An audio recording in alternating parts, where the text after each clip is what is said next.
But साहब फिर रोटी का फिर कर लें प्लान। ठीक है भाई, बना लो जब मर्जी। बट साहब गनी शनवारी तो चलिए मैं कहता नहीं हमारी भाईजान हट गया हुआ, फाइनल है बताओ। फाइनल है क्या मटन रोश। बड़ी दुनिया हो। ओए होए होए रोश, होए, रोश ओनली रोश।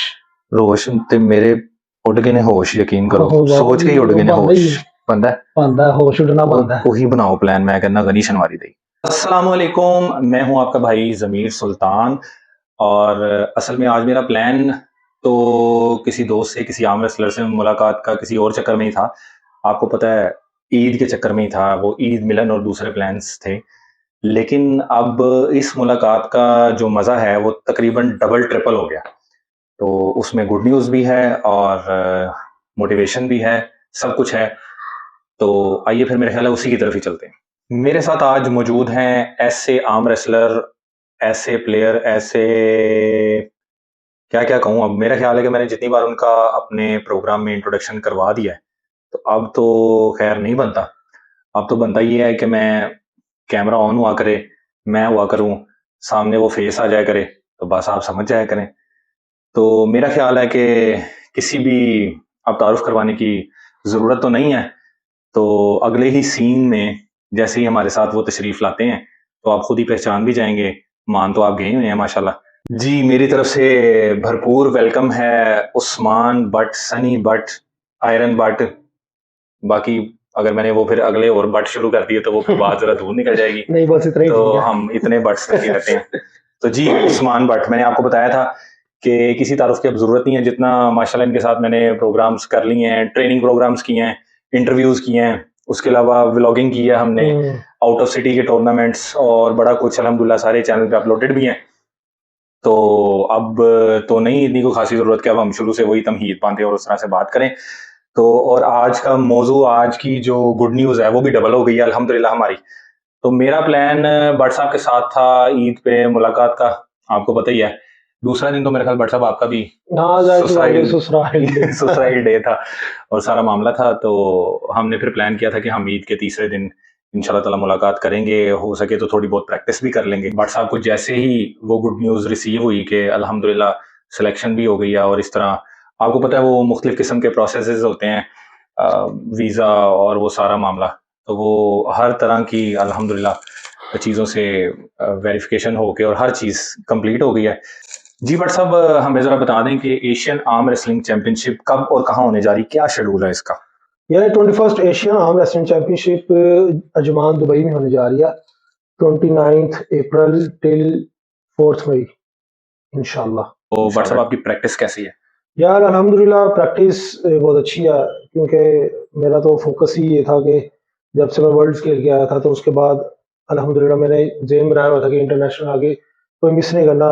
इंशाल्लाह उम्मीद है कि आगे कोई मिस भी नहीं होगा, जिस तरह ये एशिया का अल्हम्दुलिल्लाह चांस मिला खेलने का।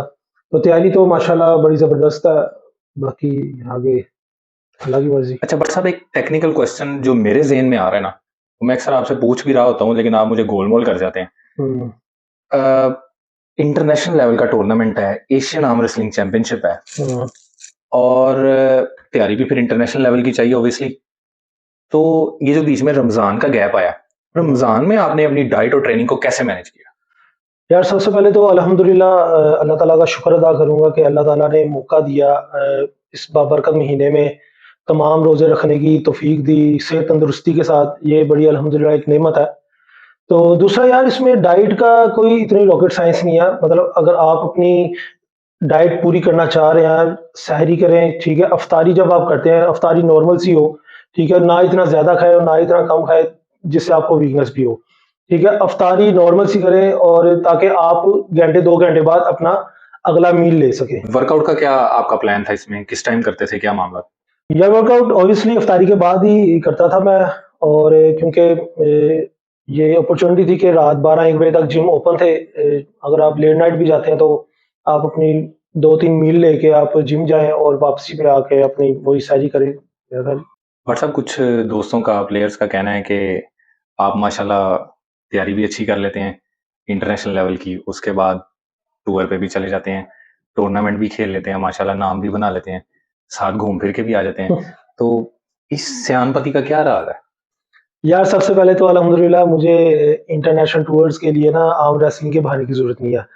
वो अल्लाह का शुक्र है कि उसमें मैं आपको बताऊं कि जिस तरह अल्हम्दुलिल्लाह मैंने पाकिस्तान में अपनी फॉर्म मेंटेन रखी है अल्हम्दुलिल्लाह, और मैं चाहता हूं कि इंशाल्लाह मैं अपनी परफॉर्मेंस इंटरनेशनल जाके पाकिस्तान का नाम रोशन करूं इंशाल्लाह। और मेरे ख्याल में तो वो कोई इतने खास क्वेश्चंस और कोई ऐसी कोई ढकी छुपी बात तो नहीं है।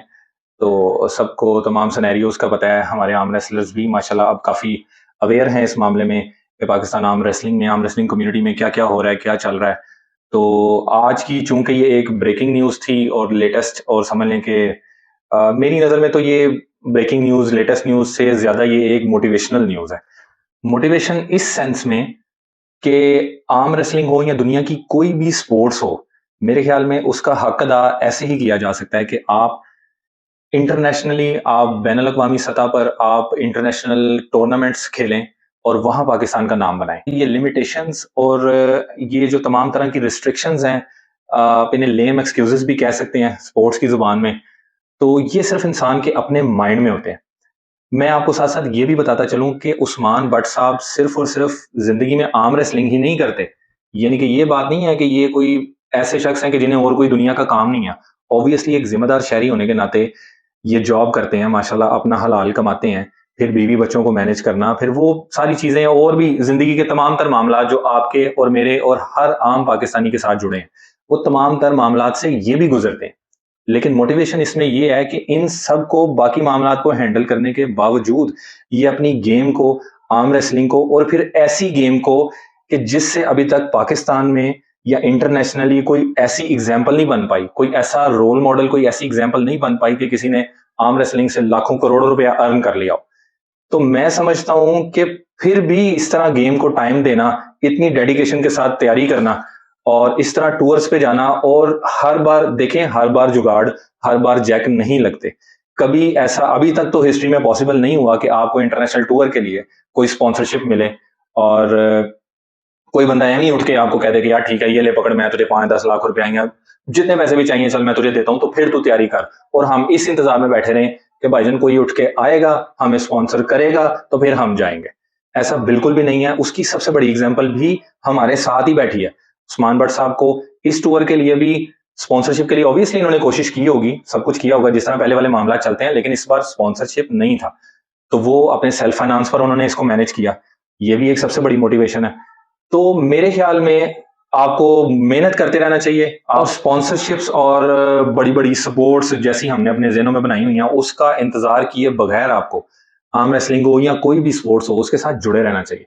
कम से कम किसी एम के ऊपर आपको वर्क करना चाहिए, तो इंशाल्लाह ताला जो है वो रिज़ल्ट आ ही जाता है। दुनिया बक़द्र एफर्ट है, आपको आपकी मेहनत का फल मिल ही जाता है। कि हम भट्ट साहब को गुड लक विश करते हैं। भट्ट साहब, अल्लाह ताला आपको कामयाब करे आमीन, थैंक यू सो और मच। पाकिस्तान का नाम रोशन हो वहाँ पर। इंशाल्लाह, तो इंशाल्लाह। इंशाल्लाह और मज़ीद आगे इसी तरह रास्ते बनते रहें, क्योंकि आमीन। आप हैं और भाई हैं और प्लेयर्स हैं, वो जाएँगे और पाकिस्तान का नाम बनाएँगे, तो इंशाल्लाह ताला फिर हमारे लिए, हम जैसे प्लेयर्स के लिए और यंगस्टर्स के लिए भी रास्ते खुलेंगे इंशाल्लाह इंशाल्लाह, ताला। इंशाल्लाह। तो मैं अभी आपको सिर्फ गुड लक विश करता हूँ और इंशाल्लाह ताला फिर हमारी अगले प्रोग्राम में मुलाकात होगी।